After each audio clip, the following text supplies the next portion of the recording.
भागी हुई बहू। नेहा और मयंक एक दूसरे से प्यार करते थे। दोनों के परिवार शादी के खिलाफ थे, तो दोनों ने भागकर शादी करने का फैसला किया और फिर दोनों ने कोर्ट में शादी कर ली। माँ, मैंने नेहा से शादी कर ली है। शादी कर ली है? कहाँ? कैसे? हमने तो देखी नहीं शादी। माँ, हम लोगों ने भाग कर शादी की है। अच्छा जी, तो ये लड़की घर से भागी हुई है और अब मेरे घर की बहू बनेगी। अरे ना जी ना, मैं ऐसी लड़की को कभी अपने घर की बहू ना बनाऊं जो भाग कर शादी करती है। अरे मोहल्ले आस पास सब जगह इज्जत है हमारी। माँ, अगर मैं भागी तो मयंक के लिए भागी ना। और मयंक और मैं स्कूल के समय से प्यार करते हैं, इसमें गलत क्या है? तभी नेहा को ढूंढते उसके मम्मी पापा भी वहां आ जाते हैं। दोनों के गले में वरमाला देखकर नेहा की माँ बोल पड़ती है। हे भगवान, ये क्या हो गया? वो जोर जोर से रोने लगती है। नेहा, तेरे लिए हमने इतना अच्छा रिश्ता पक्का किया था। मयंक में क्या है? अरे ना तो कमाता है, ऊपर से नशा भी करता है। अरे क्यों शादी की तूने इससे? तू तो हमारी इकलौती बेटी है बेटा। अरे देखिए बहन जी, मेरे बेटे के लिए कुछ कहने की जरूरत नहीं है। हाँ, हम नहीं आए थे आपकी बेटी का हाथ मांगने। अरे कुछ नहीं करता तो कोई भूखे नहीं मार देंगे आपकी बेटी को। देखिए कितना बड़ा घर है हमारा, और भगवान की दुआ से दूध दही की नदियां बहती हैं। जैसे तैसे कर लोगों के सामने अरेंज्ड मैरिज दिखा घर वाले दोनों की शादी की पार्टी भी दे देते हैं। पार्टी में बुआ सास। अरे भाग कर शादी कर ली थी दोनों ने। लड़की को देखो, शक्ल से तो चालाक लग रही है। क्या? अरे पर रीटा बहन तो बोल रही थी कि दोनों की अरेंज्ड मैरिज है। तभी चाची कहती है। अरेंज्ड? अरे रीटा, अरेंज्ड करती तो कैसे इतने बड़े घर की लड़की लाती? लड़के में है क्या? अरे सिर्फ दिखता अच्छा है ना, पर ना कमाता ना धमाता, उल्टा नशा अलग से करता है। अरे पता नहीं भागी हुई लड़कियां किसी घर में टिकती भी है कि नहीं। दिन बीतते जाते हैं। एक दिन। अरे रीटा, हम लोगों को 2 दिनों के लिए पंजाब जाना पड़ेगा। मेरी बहन यानी कि तुम्हारी ननद की बेटी की शादी जो है। हाँ हाँ चलते हैं, लेकिन घर किसके भरोसे छोड़ दें? आजकल तो घर बंद रखना सेफ नहीं है। अरे माँ, टेंशन क्यों लेती हो? मैं और नेहा तो घर पर ही रहेंगे ना। अरे हाँ हाँ, तू तो मेरा बेटा है, लेकिन सच कहूँ मुझे इस लड़की पर रत्ती भर विश्वास नहीं है। अरे माँ, नेहा तुम्हारी बहू है। बहू? अरे जो लड़की भाग कर शादी कर सकती है, वो घर पर चोरी भी तो कर सकती है।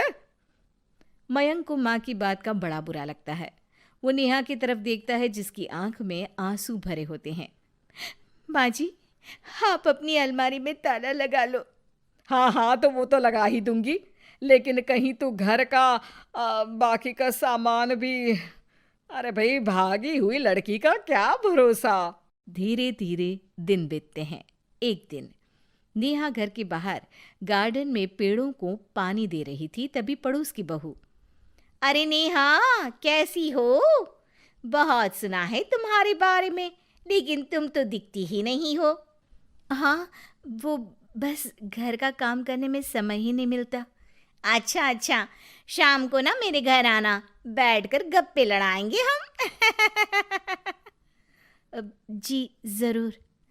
तभी उस पड़ोसन की सास आ जाती है। अरे बहू, ये किससे बात कर रही है?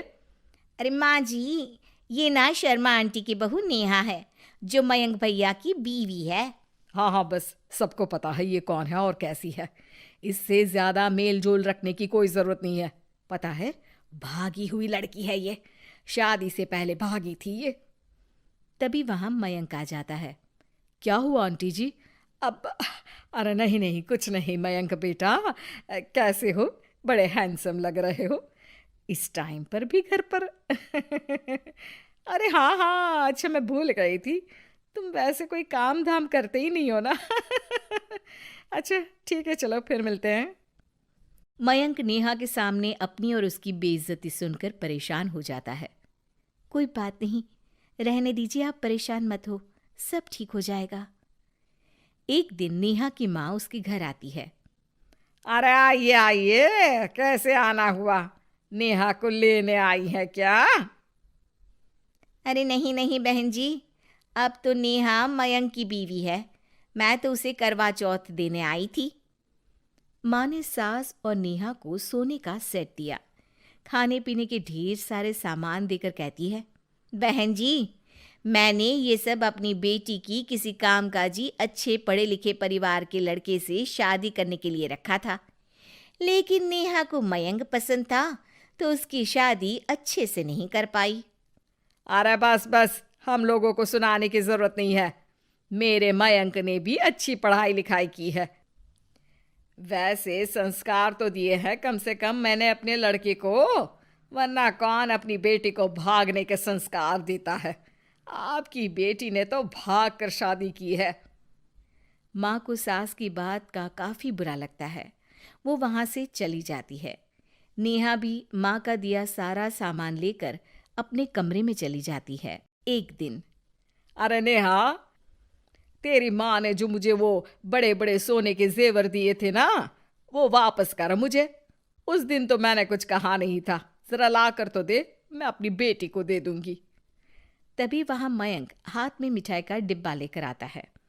अरे क्या हो गया, तुझ जैसे निठल्लू की नौकरी लग गई क्या? माँ, तुझे अपने बेटे पर विश्वास नहीं, लेकिन नेहा को मुझ पर पूरा विश्वास है, और अब मैं उसे समाज में सम्मान दिलाकर रहूंगा। सारे गहने बेचकर मैंने अपना कारोबार शुरू किया है। अरे वाह वाह वाह वाह, भागी हुई लड़की का भी कोई सम्मान करता है क्या? देखा, बेच दिया ना गहना। शाम को करवा चौथ की पूजा में सारे अड़ोस पड़ोस के साथ कई औरतें पार्क में पूजा कर रही होती है कि नेहा भी वहां आ जाती है। नेहा सज धज कर वहां की सभी महिलाओं में सबसे सुंदर लग रही थी। अरे अरे, तुमने भी व्रत रखा है क्या? किसके लिए? जिसके साथ भाग कर आई हो उसके लिए। तभी वहां मयंक आ जाता है। हाँ, जिसके साथ भागी है उसके लिए। आप लोगों को शर्म आनी चाहिए, एक औरत होकर एक औरत के साथ ऐसी बातें कर रही हैं। अगर नेहा भागी तो मैं भी तो भागा था, फिर अकेली नेहा क्यों जिम्मेदार हो? वो कम से कम आप लोगों से तो लाख गुना अच्छी है। आप लोगों ने एक अच्छे पैसे कमाने वाले इंसान से शादी की, लेकिन मेरी बीवी ने मुझ जैसे लड़के पर विश्वास कर ना सिर्फ मुझसे शादी की, पर मुझे ठीक राह पर भी लेकर आई। तो हाँ, जितनी नेहा जिम्मेदार है भागी हुई कहलाने को, तो मैं भी भागा हुआ ही हूं, लड़का हूं, तो इसका मतलब ये नहीं कि मैं जो करूं वो ठीक हो। सभी को मयंक की बात समझ में आ जाती है। वो नेहा को गले लगाकर साथ में पूजा करने लगते हैं।